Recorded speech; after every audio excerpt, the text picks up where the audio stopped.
Okay, so in regards to tshuva, here's what needs to happen. First, a person needs to stop sinning.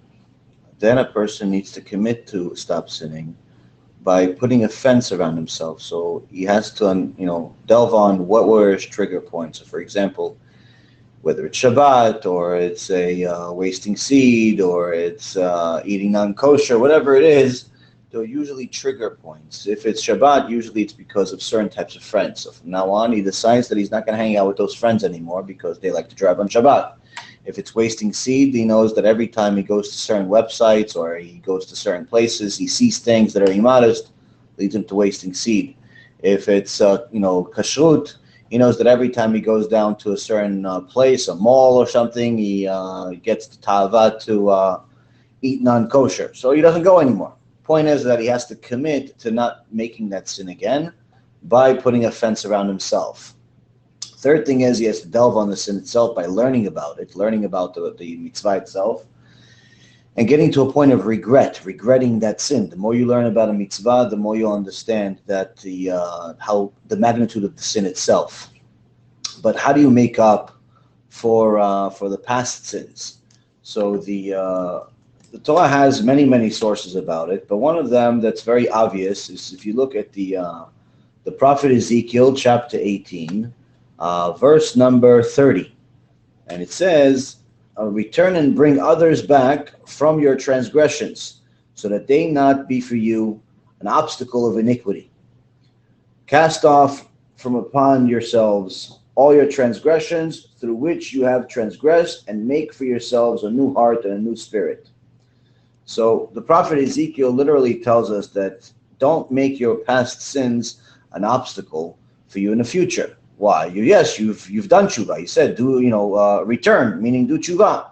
But then he says, bring others back. Why bring others back? Because by bringing others back, that's going to make up for your past sins.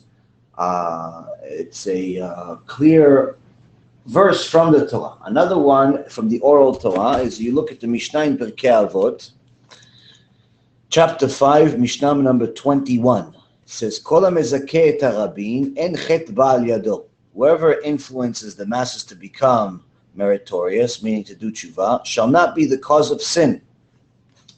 So the person that gets other people to do tshuva, not only does it make up for his past sins, but also even future sins. Future tests are limited. They're only given specific types of tests, because HaKadosh Baruch Hu does not want this person to go to Gehenom while all of his Talmidim, all of the people that he influenced, end up going to Gan Eden. The Gemara says Hashem does not want the teacher to be in Gehenom while all of his students are in heaven, because then the students are not going to be able to really enjoy heaven when their teacher, their influencer, their motivator, their the person that financed it, the person that simply helped them get to heaven is not there. So this is the second thing. Now, you can do tshuva as long as you're alive for everything. Generally doing tshuva for everything is like I said, the process that I just mentioned to you. There is one exception. Not many, there's just one exception. Everything else, whether it's wasting seed or murder or chilul Shabbat or kashrut or whatever it is, you could always make it up by doing kiruv and by stopping the sin. The only sin that's problematic, or the worst sin, is chilul Hashem, desecrating of the Torah, desecrating of Hashem, desecrating of Am Yisrael's name. This is what's called chilul Hashem, making Hashem look bad, making his nation look bad, making his Torah look bad. For example, by making fun of rabbis, by making fun of the Torah, by making public sins. This is what's chilul Hashem. In chilul Hashem, the Torah says that chilul Hashem is something that the magnitude of the sin is so great that the beginning of punishment has to start at death. A person cannot be punished for such a sin in this world because the punishment is just too grave. So he has to die first, and then the punishment really begins. Now, the solution to that, the Or Yisrael, Rabbi Yisrael Misalant writes in a book called Or Yisrael, he explains it. So how do you make up something that's too great to fix from this world, you do the opposite. You do Kiddush Hashem. You do Kiddush Hashem.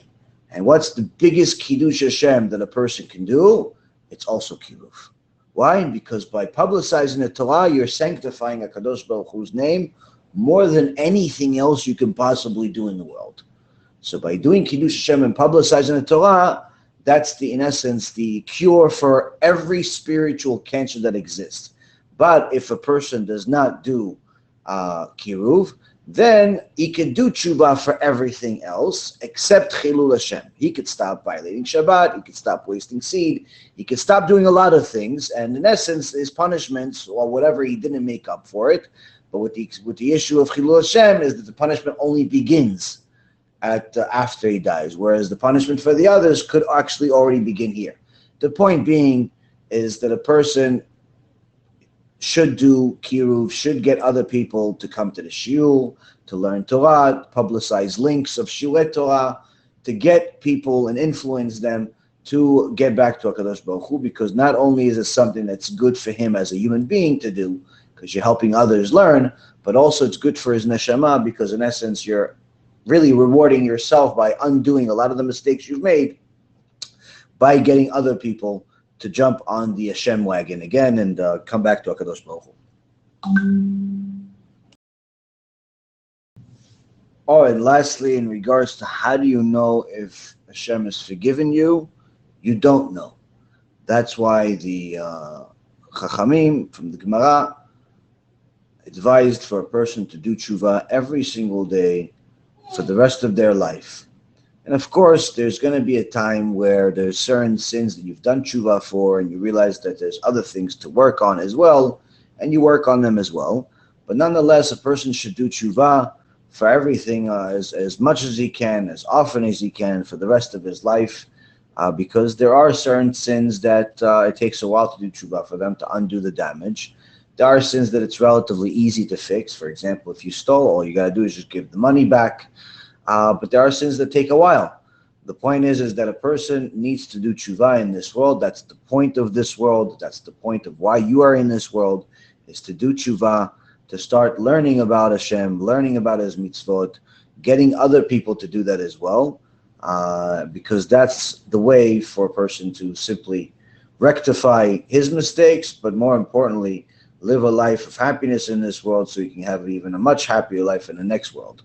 And in regards to getting some type of message from Hashem that you're finished, the only guaranteed message is simply when a person dies. Person dies, then he's finished. Doesn't mean that he's tzaddik. It just means that he's finished his time in this world, and he's only going to find out if he's completed his teshuvah once he gets to the next world. What's the source for that? You look at the Gemara Masechet Brachot. The story of Rabbi Yochanan ben Zakkai on his deathbed. His students asked him, Rebbe, teach us something that will help us get to Allah Haba. And he says, may you fear Hashem as much as you fear people. And he said, wait, shouldn't that be the opposite? He said, it should be the opposite, but the reality is that people fear Hashem much less than they fear people. They're much more nervous about what people think than what Hashem thinks. So may you fear Hashem at least as much as you fear people. So he said to them after, they said, why are you crying, Rebbe? He says, because I know that I'm about to meet Hashem, the King of Kings, and He's not a king of flesh and blood that is here today, gone tomorrow. He's not a king that I could bribe and give him money. He's not a king that I could convince and outwit like a human king. He's the King of Kings, the knower of all knowledge, the creator of all creations. And I don't know if He is going to send me to Gan Eden or to Gehenom. And Rabbi Yochanan ben Zakkai is one of the foundations of our oral Torah. He was Kodesh Kodeshim. He was literally a living Sefer Torah. Our oral Torah's foundation is him. So if he didn't know if he's going to Gan Eden or Gehenom, how are we going to know? Now, of course, shortly after, he told his students, move away. Chizkiyahu HaMelech is here to take me. Hashem sent Chizkiyahu, who died already many centuries before Rabbi Yochanan ben Zakkai, to come bring them. It says that tzaddikim are welcomed by other tzaddikim into Gan Eden. So of course he went to Gan Eden, but the point is that he went to Gan Eden because he did Teshuvah every single day for all of the things that we know about and all of the things that we don't know about, and sometimes we don't even realize what we're doing is a sin. And that's what makes tzaddikim tzaddikim. It's not that they do special prayers or they just read a lot of books. It's about them working on their character, working on themselves, and perfecting themselves to serve HaKadosh Baruch Hu without any ounce of arrogance, thinking that they're finished or they're done or they've done enough. They do Teshuvah every day, and this is what gets them to Gan Eden. As Hashem, we make it as well.